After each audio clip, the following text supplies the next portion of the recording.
के बाद खाली चढ़े खातिर ला लोग देवे खातिर ला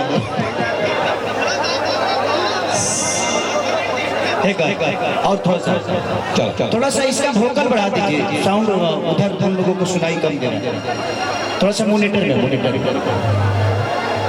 आई देखिए पहले के पूजा में और आज के पूजा में बड़ा अंतर हो गया भैया। पहले के माता बहन बेटी जब मंदिर में जा रही है खाली सजा ली है, अगरबत्ती बार ली है, एगो बड़ा निमन गाना गावत लिया। कौन गाना कि मिया के ओहो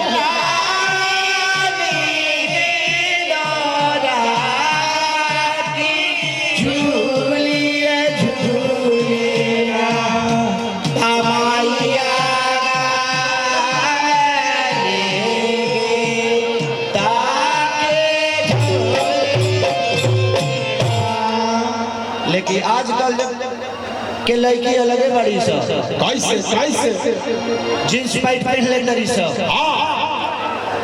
और मंदिर के लगे जाके कहते से हेलो दुर्गा माँ, अब माई के हेलो करके निकल जाते रही सब। अगरबत्ती तो 12 तरी सब बैठे में दिक्कत हो रही से जींस पैंट बा दिक्कत तो होबे करी। गाना कहो तरी सब कैसे किशोरिया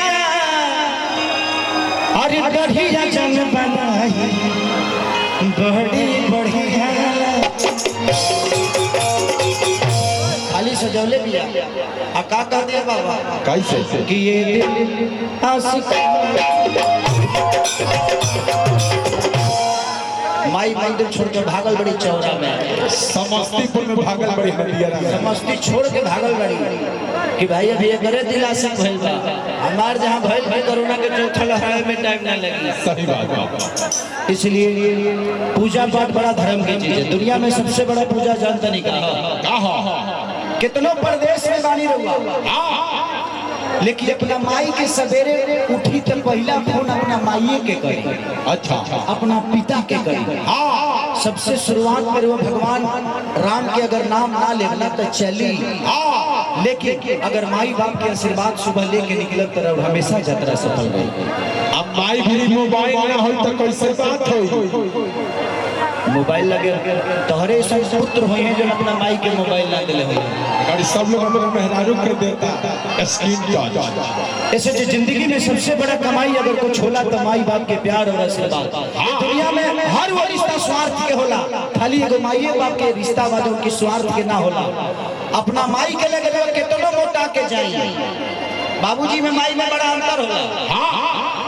माई के लगे भैंसा बन के जाए, माई कहीं माई कहीं देख के हमारे देहिया कैसा लगता तो माई कहीं गिरे तुरा खाए के लिखे मिलत का पहले से कितना तू बुरा गई बड़ी रे।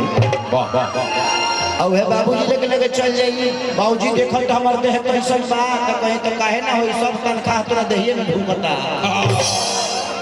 ऐसे जो बाबूजी के लगे जिम्मेदारी बा, सही बात घर के परिवार के शादी के बियाह के एगो माई खाली के 9 महीना कोख में रख सके, लेकिन एगो पिता 26 वर्ष तक अपना बेटा के भविष्य के दिमाग में रखे। इससे बाप की जिम्मेदारी बहुत बड़ा होगा।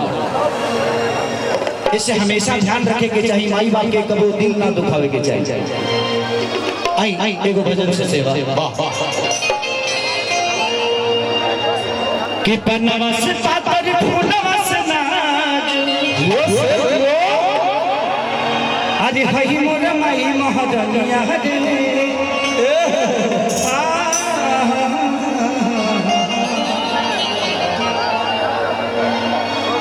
किया बतारी घरे मोर सतुरे बहिनिया कि नजर न लई है अडैलिया रे। 1 2 3 4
ससुर बहनिया नजर गई है बहनिया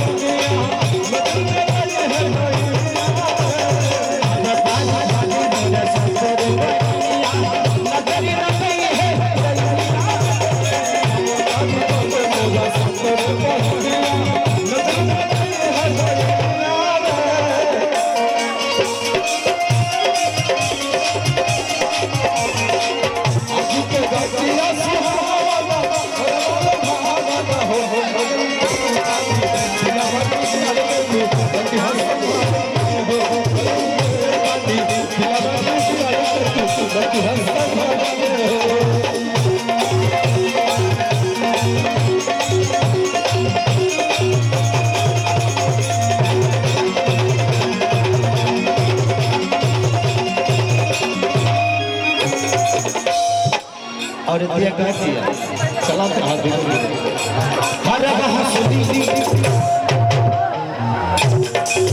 अरे ताली बाजे हो बाजे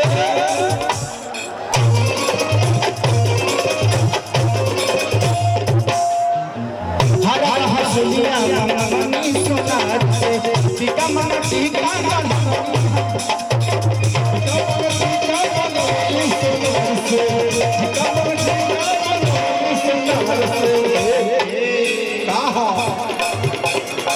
हर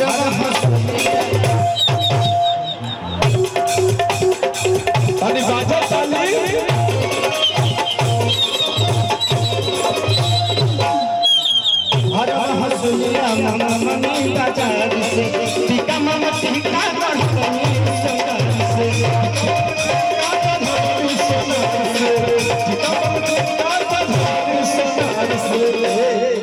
कि न हो में नवदिना अरे पाठ कैली मैया कि दीपक